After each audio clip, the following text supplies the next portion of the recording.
Assalamualaikum warahmatullahi wabarakatuh.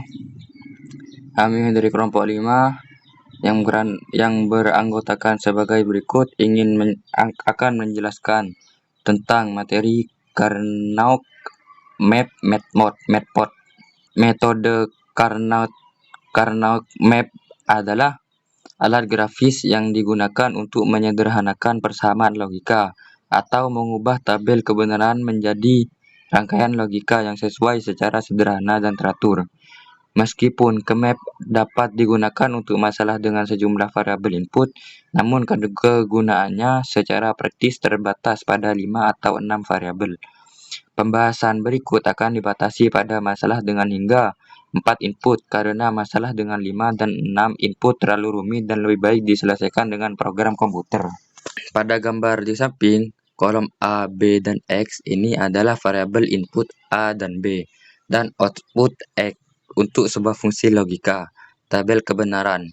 Bagian kiri menunjukkan sebuah kemungkinan kombinasi nilai untuk variabel input A dan B, serta nilai output X yang sesuai.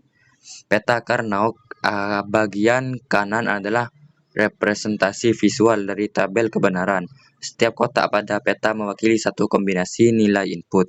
Nilai 1 pada peta menunjukkan bahwa output X bernilai 1 untuk kombinasi input yang sesuai. Secara keseluruhan, gambar ini menunjukkan bagaimana sebuah fungsi logika sederhana dengan dua variabel dapat diwakili oleh sebuah tabel kebenaran dan peta Carnot. Peta Carnot memberikan cara visual untuk melihat hubungan antara input dan output, dan persamaan logika memberikan cara aljabar untuk menyatakan hubungan tersebut. Pada gambar berikutnya, gambar A dan B, kedua peta ini memiliki 3 variabel input, A, B, dan C. Kotak-kotak yang berisi 1 dikelompokkan menjadi kelompok-kelompok yang lebih besar. Dalam gambar A, 2 kotak yang berisi 1 dikelompokkan secara vertikal, sedangkan dalam gambar B, 2 kotak yang berisi 1 dikelompokkan secara horizontal. Persamaan. Gambar A, persamaan yang dihasilkan X dan BC sama dengan BC, ini berarti output X akan bernilai 1 jika baik B dan C bernilai 1. Gambar B, persamaan yang dihasilkan adalah X sama dengan AB. Ini berarti output X akan bernilai 1 jika baik A dan B bernilai 1. Gambar C, peta ini juga memiliki 3 variabel input A, B, dan C. Pengelompokan, 2 kelompok terbentuk. Kelompok pertama mencakup 2 kotak yang berisi 1 di bagian atas, dan kelompok kedua mencakup 1 kotak yang berisi 1 di bagian bawah. Secara singkat, peta Carnot adalah alat yang sangat berguna dalam desain rangkaian digital karena memungkinkan kita untuk dengan mudah menganalisis dan menyederhanakan fungsi logika. Selanjutnya, pada gambar di samping, gambar A, semua kotak yang berisi 1 berada pada kolom C sama dengan 1. Jadi, persamaan yang dihasilkan adalah X sama dengan C. Ini berarti output X akan bernilai 1 jika C bernilai 1. Terlepas dari nilai A dan B, gambar B adalah semua kotak yang berisi 1 berada pada baris AB sama dengan 1. Jadi, persamaan yang dihasilkan adalah XAB. Ini berarti output X akan bernilai 1 jika baik A maupun B bernilai 1. Berarti semua kotak yang berisi 1 berada pada kolom CD sama dengan 1. Jadi, persamaan yang dihasilkan adalah X sama dengan BD. Ini berarti output X akan bernilai 1 jika baik B maupun D bernilai 1.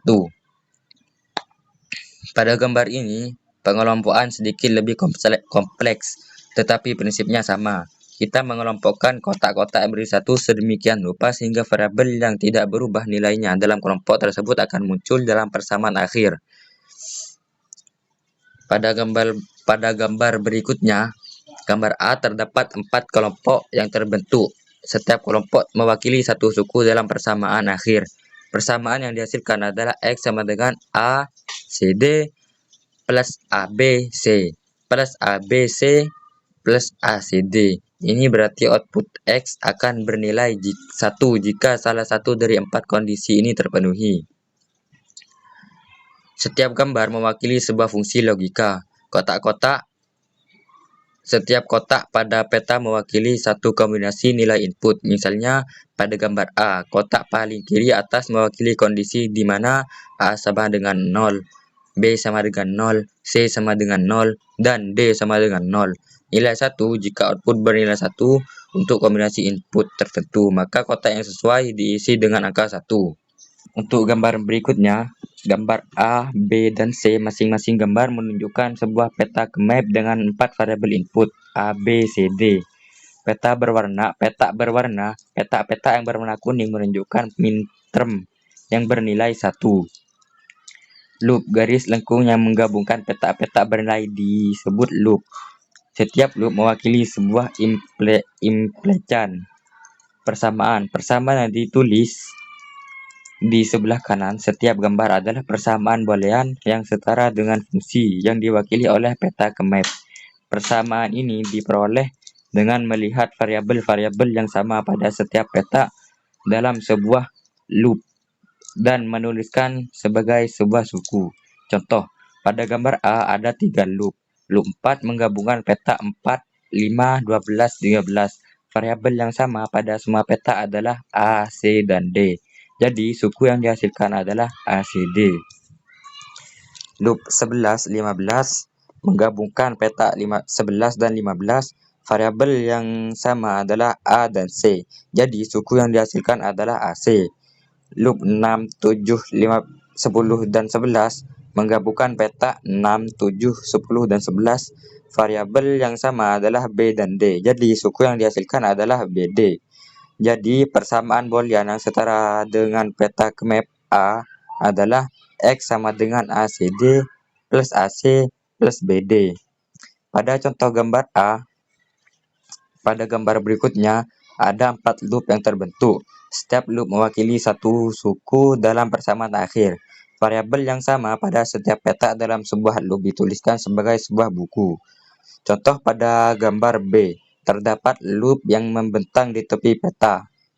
Loop ini juga mewakili sebuah suku dalam persamaan akhir. Variabel yang sama pada setiap peta dalam sebuah loop dituliskan sebagai sebuah suku. Setiap peta pada peta mewakili satu minterm atau maxterm dari fungsi boolean. Minterm adalah produk dari literal variabel atau negasi variabel. Sekian dari kelompok 5, kurang lebihnya mohon maaf. Assalamualaikum warahmatullahi wabarakatuh.